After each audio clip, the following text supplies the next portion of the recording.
you need to talk about this. You need to start finding ways to have an inclusive dialogue for people to understand that we are destroying our own country. We are doing the bidding of the rich people who give you that gun, who's using you to lock the country down, and then they took the opportunity to do drug trafficking, who's making hundreds of millions drug trafficking through the country. Because when the country is in chaos like this, there's a lot of nefarious thing that's happening.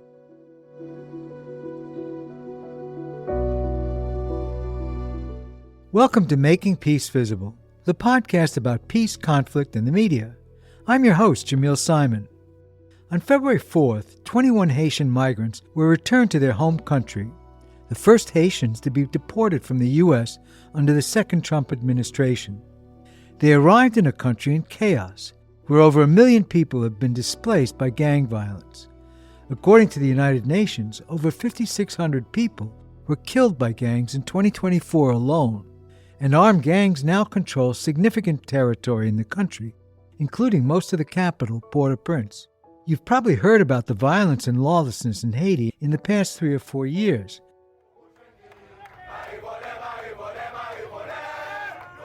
What you might not know is that before gangs took over the streets, hundreds of thousands of Haitians were protesting every day. Their demand to the government: where did the money go?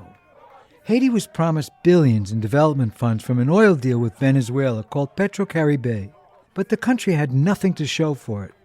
It was almost a joke. Instead of new bridges, schools, and hospitals that were supposed to have been built, there were just empty fields. The protesters called for an end to corruption and impunity in Haiti. According to our guest, Haitian journalist and filmmaker Etant Dupain, Haiti's elite supported the gangs as a tactic to suppress the protest movement. And in a be careful what you wish for moment, empowering the gangs led to the dangerous situation the country's in today. Etant's new documentary film, The Fight for Haiti, tells the story of that movement. He's also screening the film in Haiti as a tool to keep the struggle for accountability going. Etant, welcome to Making Peace Visible. Thank you for having me. I'm very excited to be here today. I want to thank you for making the film The Fight for Haiti. I'm pleased to see that there is a youth-led movement going on there. You're a journalist and a documentary filmmaker. The Fight for Haiti is your second documentary film set in Haiti. Can you start by telling us a little bit about yourself and how you started making documentaries? Sure. Thank you again for having me. And I'm always happy to take these opportunities to have conversation about Haiti, to take people beyond the headlines. I started my career as a professional journalist in 2010. After the earthquake, I was a reporter for Telesur, a TV station, and this is how I started as a journalist. So I was living in Venezuela when the earthquake happened. So I quickly, like many hundreds of thousands of Haitians, went back to Haiti, like not only to tell stories, but to like help rebuild Haiti, to do my part. But I quickly realized that something much bigger that was happening, and it wasn't about rebuilding Haiti. It was more about like gold wash for like NGOs to make money instead of like investing in the people of Haiti. So this is why I decided to stop working as a correspondent and become an independent journalist, because I wanted to tell stories that I really care and passionate about. And I knew the best way to do that is by becoming independent. And I have been an independent journalist since then. Right. Well, that's so important because it's very valuable to have eyes on the ground for people who can't see what's going on. Yes, definitely. It's really, really important. And for me, telling Haitian stories is important, and having Haitian telling their stories, it's a big challenge because I work a lot with international media. Sometimes it can be challenges to tell the story the right way, because you will be working with a producer or someone who's like, they don't know what's actually happening. And sometimes it's like they focus more on delivering something that they know that will please the audience instead of like deliver a story that like people need to know what's happening no matter what. So, yeah, you talked to us a little bit about the work. You worked for BBC, CNN, Vice. How did reporting from Haiti affect your understanding of your own country and how it's seen in the world? I think reporting with international media, I learned a lot what not to do. We tell a lot of stories, but at the same time, there's always some sort of limitation, which for me is very problematic. Because if you really want to tell the story of Haiti, Haiti is a very complex place in the sense like you need to explain people the backstory. You can't tell someone today gang took over the country without telling them. The reason gang took over the country is because the Haitian elite and the Haitian government at the time, between 2018, when the movement started, to today, they used gang to fight the movement, to squash the protests. And the gangs, they go until we have what we have today. So if you don't tell people the whole story, people will think like, oh yeah, it's just a gang thing. No, it's not a gang thing. There are people who's making hundreds of billions of dollars in Haiti right now as we speak, because they control the ports, because they control all the import system in Haiti, and it's good for them. And these people, they have direct interest on what's happening today in Haiti, because a stable Haiti is not good for business for so many corrupt oligarchs that we have in Haiti. You know, we certainly won't be able to get into the whole backstory in this short program, but most people listening to this probably remember the earthquake in Haiti in January 2010. I was there and I can tell you it was devastating, but more than 300,000 people died and over 1 million were displaced. The number of schools and hospitals that were damaged or destroyed was just staggering. How did the earthquake set the scene, or did it, for what's coming in the following years? I think Haiti is a very fragile state with a very weak institution, that we weren't prepared to respond to this catastrophe that happened after the earthquake. With weak institution, we weren't ready to deal with all this deluge of money that came from the international communities and all these NGOs, because the NGO they come with a lot of money, and they come with their own program to do their own thing. And there was no effort by these NGOs, by this international community as well, to help build a stronger state. After the earthquake, instead of help Haiti build stronger institutions, they transfer the responsibilities of the government to NGOs. So you have what we call the NGOtization of Haiti that happened after the earthquake, which is even today, sometimes people will think like the NGOs are the one that's supposed to do certain thing for them. It's until the NGO, the money is kind of like gone around 2015, 2016, that people realizes that the NGO weren't there to stay for long. They were just there because there was a disaster. They were just there because they had the money for certain program for certain amount of time. So the connection between corruption and impunity in Haiti, the NGO sectors, the so-called international communities, they have their hands all over it as well. And they have a lot of questions to answer. Your new documentary is about the protest movement in Haiti, and the protest movement began as a reaction to a program called Petro-Caribe. For people who haven't heard of it before, what is Petro-Caribe? Petro-Caribe was a program that former Venezuelan President Hugo Chavez created in 2006, I think, where they sell oil and gas to many countries in the Caribbean and Latin America. The program was built in a way that when you buy, you pay between 40 to 60% upfront. And then the rest, when you sell that gas, you keep that money and you should invest that money in social programs. It's the opposite of what the IMF or the World Bank promotes in the world. This was the idea. This is what they were trying to do. And Haiti became part of the Petro-Caribe despite opposition from the US.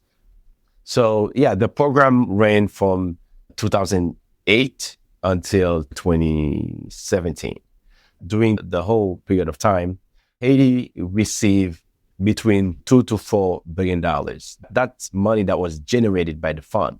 And most of that money was supposed to go building roads, building bridges, building new schools, the development in Haiti, which Haiti really need. Right. Because Haiti, one of the things that I think Haiti need the most today is infrastructure. But at the end of the day, this program that was supposed to help develop the country turned into one of the biggest financial scandals in the country, because politicians, companies, oligarchs, they stole the money, they embezzled the money, and they mismanaged that money. And then today, Haiti have nothing to show for all that money. We badly need the basic infrastructure, but all these people, they are living in the US, they are living in Canada, they're living in other countries, their families are super rich, and nothing happened to them. And the people in Haiti cannot even afford to buy enough food to eat today. So this is one of the major scandals in Haiti's story. But for me, it was really important to show the world that a young Haitian took the street for years and decided to put an end to the corruption. For me, it was really important to tell that story. I love the story about how the protest movement got started. He was also another young filmmaker, I think. It started on Twitter or X. Can you tell us about that? I remember it like yesterday. It was very spontaneous. As you can see in the film, Gilbert talk about it. I wanted him to talk about it as well. He said he just put a tweet, very spontaneous, asking where's the Petrocaribe money? And then organically, people start asking the same question. And then one thing leads to another. People was like, oh, we should have a meeting. And then we have artists. We have like so many other people that joining the tweet storm. And then the movement go from Twitter to organizing private meetings and then to the first protest. So it was a very spontaneous movement that took shape really, really fast. This was like the best part of the movement. Also, this was a really big challenge as well for the leaders of the movement, because between 3 to 6 months, you go from Twitter, from a tweet, to have protests with 500,000 people in the street.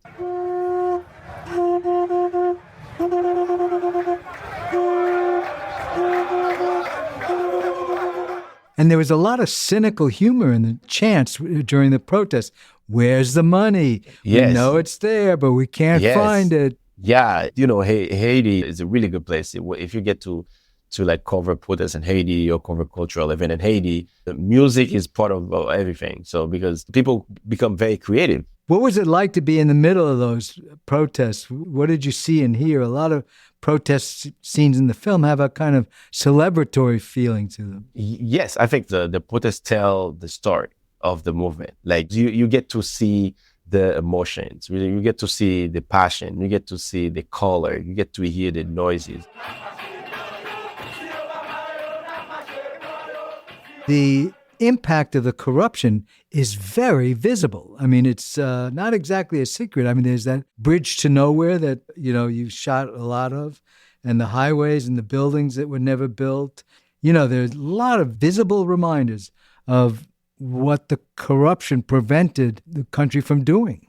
Yes, we have a sequence in the film about a collective audit. Like I mentioned before, the movement started very much like spontaneously. So one day, one of the groups that's called the Haiti We Want, Haiti Nouvelle, they call on all citizens to go in your neighborhood with your phone and film the projects and then post it online. The projects that didn't happen. They didn't happen. Right. Yeah. So and then people go around and they took photos, they took videos, and they explaining hey, this cost $30 million, this cost $50 million, this cost $8 million. And when you look at them, there's nothing. Nothing. The other thing about this as well is like the movement had a lot of success as well, because they forced the Haiti Court of Auditors. They produced 3 audits on how the money was spent. So today, we know how the money was supposed to spend and what happened with the money. So now we go from where is the Petrocaribe money to the Petrocaribe trial.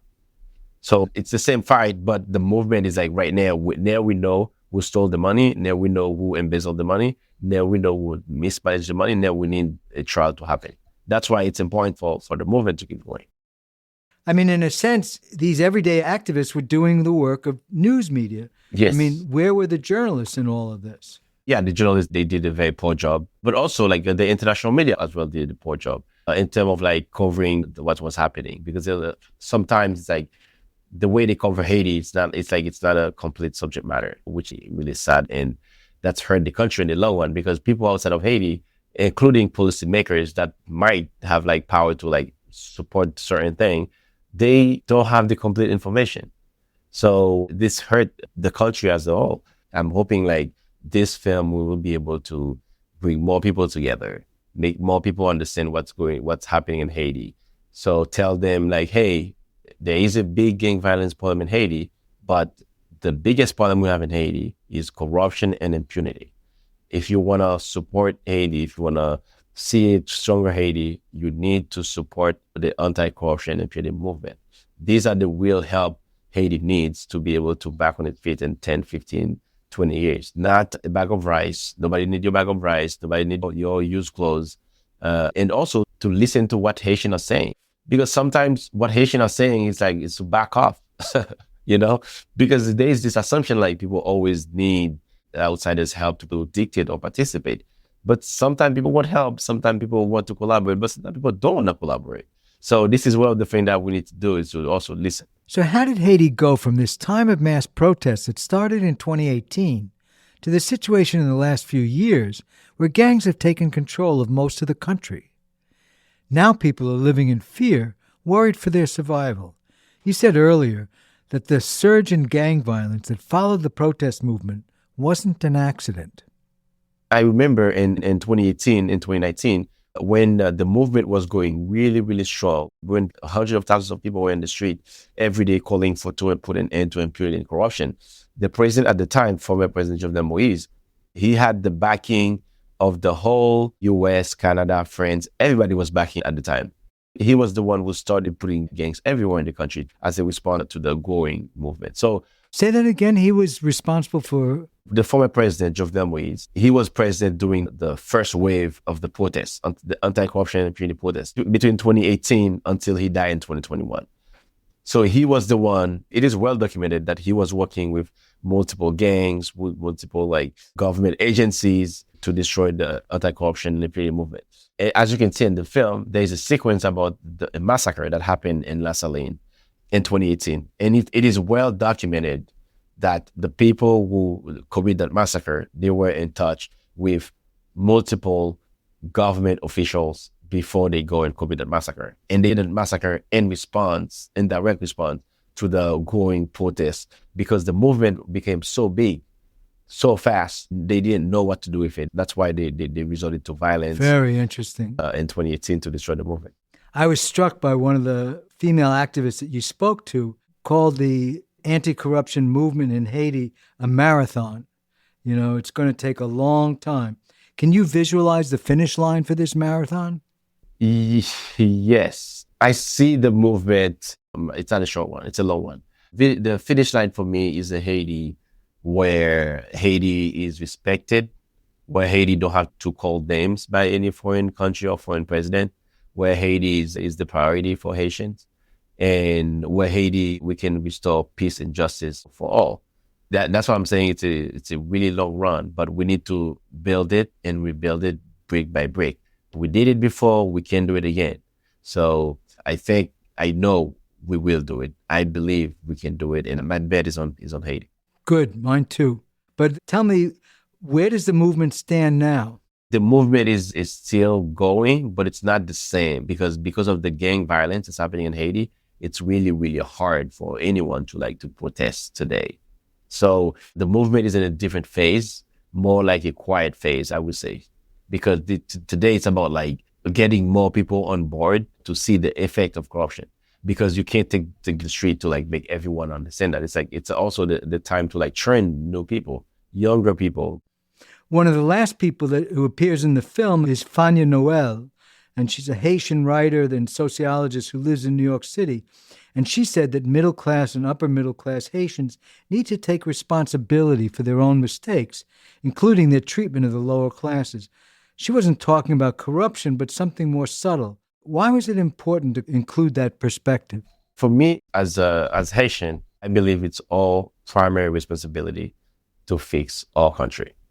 Yes, there is problem with the US, with Canada, with all these other things. Yes, we have a historical problem with France. We have all these things that's happening, but we are the one responsible to fix this. So we are the one who need to take charge and decide hey, we want to fix this, and we will do our best to fix it. I believe that's 100%. So without Haitian take that first step, we will never be able to change the country. So this is what I believe. For me, it was really important to talk to my fellow Haitians, to put us in front of the mirror to hey, things are bad. We have bad neighbors. We have bad international community. We have this, we have that. But at the end of the day, we have a responsibility as well. We need to be kinder to one another. We need to respect the way we treat people with disability, poor people. We have not yet been kinder to Haitian women. We have not yet been kinder to Haitian kids. We have not yet been kind to disabled people. So we need to do all this. We need to do better. Without us starting to do better at home, starting to be nicer, kinder, treating each other with more respect, more dignity, no other one outside of Haiti will show us that respect. So for me, it was really important. It has to start at home. But the danger, since 2021, The protests have had to stop fighting against corruption and prioritize survival. I mean, with gangs in control of so much of the country, do you think there's room for a conversation about peace? And what would that take? We need to have a conversation about peace. I think the discussion around gang violence is a very serious one, but we need people with calm head, with big ideas. I understand this is not an easy matter. Thousands of people died, so it's not easy. But at the same time, if you want to resolve this problem once and for all, you need to talk about peace. You need to start finding ways to have an inclusive dialogue for people to understand that we are destroying our own country. We are doing the bidding of the rich people who give you that gun, who's using you to lock the country down, and then they took the opportunity to do drug trafficking, who's making hundreds of millions drug trafficking through the country. Because when the country is in chaos like this, there's a lot of nefarious thing that's happening. So I think we need to create a room for the dialogue about peace. At the same time, we need to understand that a lot of people have been hurt. A lot of people, they leave Haiti as well. A lot of people, I think maybe 200,000-300,000 of people move out of Haiti during that period. And the ones that are left are operating in survival mode. Yes, a lot of people are in survival mode. A lot of people in survival mode. So it is a difficult moment, but I think there's an opportunity and there's an appetite when I talk to people for calm dialogue, for a peace process to take shape, and then for people to be able to live a normal life again. It's not easy, but I think we will get there because what's happening right now is not sustainable, and we need to find a way to stop it. I mean, do you think the people who stole the Petro-Carib money will ever go to trial? Yes, if I'm to quote the people in the film, that's one of the reasons that at the end of the film I was asking them, I was like, you guys sound really confident. We're going to have a Petro-Carib trial. And they were like super confident. So based on their confidence, I can confidently tell you there will be a Petro-Carib trial one day. I mean, this is something this is like, for me, Haiti is a legacy that our ancestors left behind for us. So we need to make sure that we leave a better Haiti for the next generation than what our previous generation left behind for us. So I think we need to work hard. I think we need to continue the fight. I think we need to be smarter. We need to be more strategic. It doesn't have to be the street all the time, because the same way we take the movement from a tweet to the street, we need to take the movement from the street to in front of a judge to actually have a trial where some people will go to jail, some people will get clemency, some people will get whatever they deserve according to Haitian law, and then we will be able to move forward, because there is no peace without justice. We're not going to have reconciliation without justice. So I think we will get there, but we have a lot of work to do. I wish the movement well. I mean, it's encouraging to see young people trying to take their country in their own hands, but people listening to this now might be very worried, and rightly so, because about the deportation of refugees back to Haiti. Trump just ended the Biden-era humanitarian parole program that allowed many Haitians to come to the U.S. legally. Is there anything that Americans can do to help these refugees stay in the United States? I think when it comes to what is lawful, I think, there is a lot of things that can be done in the U.S. to protect refugees' rights, to protect migrants, because these are like legal stuff. These are not, we need to, follow the law, respect the law. And in the name of human decency, there are things that we cannot do. I hope that turns out. Yes. At the same time, I think the Haitian community will have to resist this administration for the next 4 years. And this is the time to fight. There's no time to rest. There's no time to be complacent. There's no time to be scared as well. Because when you're facing lawlessness at that level, you have to fight back. You can't just sit and watch. I think people need to organize, and people need to fight back. I think it's very early, so there's a lot of craziness happening right now. But I think people will fight back, and I think people will fight back, and then they're going to win. I hope so. I really do. Your film has been screened in Haiti and in the Haitian diaspora communities in the U.S. and the U.K., but it's not available for streaming right now. Will our listeners be able to watch it in the future? Yes, I am planning on putting it online for people to watch it. Right now, my main priority is continue doing screenings in Haiti. Go to our website, The Fight for Haiti. You can support us, because when you support us, we can host free public screening in Haiti. So I will host many, many more screenings here in the U.S. and other places Right now, the goal is in Haiti. Show the film in Haiti, mobilize more people little by little, because we want to see whenever there's election in Haiti, we want to see more people participate. We want to see more people get involved. We want to see like a coalition of anti-corruption and impunity. That would be like wonderful. That's one of the things that the activists are doing in Haiti right now with the film. They like mobilize people and encourage people to like run for office. Because if you can take the movement from the street to the parliament, you can legislate, you know? So for me, despite how difficult things are, I have a lot of hope that at the end of the day, the Haitian people will win, and then we will find a way to change our country and build the country the way we want it. It's not like we're gonna build like a concrete jungle like Manhattan, but the Haiti paradise that you all know and love.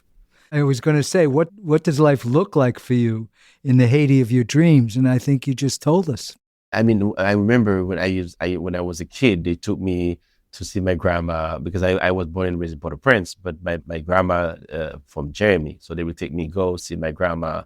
I will eat the 7 days. I will have 7 different meals like a week. Right. Like I will have, yeah, and all things that we just go, we pick up on our own gardens and stuff like that. So when I think of like Haiti, this is the memories that I have. Haiti, where people can have access to great infrastructure, where people can have access to technology to communicate with their loved ones all around the world, and also to open up the country for everyone else. Because it's really sad. So many people talk about Haiti, but they have no idea what they're talking about. They have no idea how beautiful Haiti are. They have no idea how a lot of them, even if they had money, they can't really afford a couple of weeks vacation in Haiti. Haiti is a very expensive place. And I'm not saying this is a good thing. It's not supposed to be expensive. We want everybody to be able to come, especially people with not a lot of money. But what I'm saying is, it's a beautiful country. We had a vibrant tourism sector. I want Haiti to be back to its feet for Haitian, but I also want Haiti to open its arms to like invite more and more people, because we have a lot to offer. The country is unique with its beauty. The Haitian are really funny. Like they are. I can go on and on and on. So, well, thank you very much, Etant. It was a pleasure talking to you, and we share your good wishes for Haiti's recovery from the horrible tragedies it's gone through. Thank you very much for having me. You can watch a trailer for Etant's film and help fund the free screenings in Haiti at thefightforhaiti.com. You can also support this podcast and our work to change the way the media covers peace and conflict. Go to makingpeacevisible.org and hit the donate button. Making Peace Visible is produced by Andrew Maraskin. The associate producer is Faith McClure. I'm Jamil Simon. Special thanks this week to Amy Bracken. Thanks for listening, and talk soon.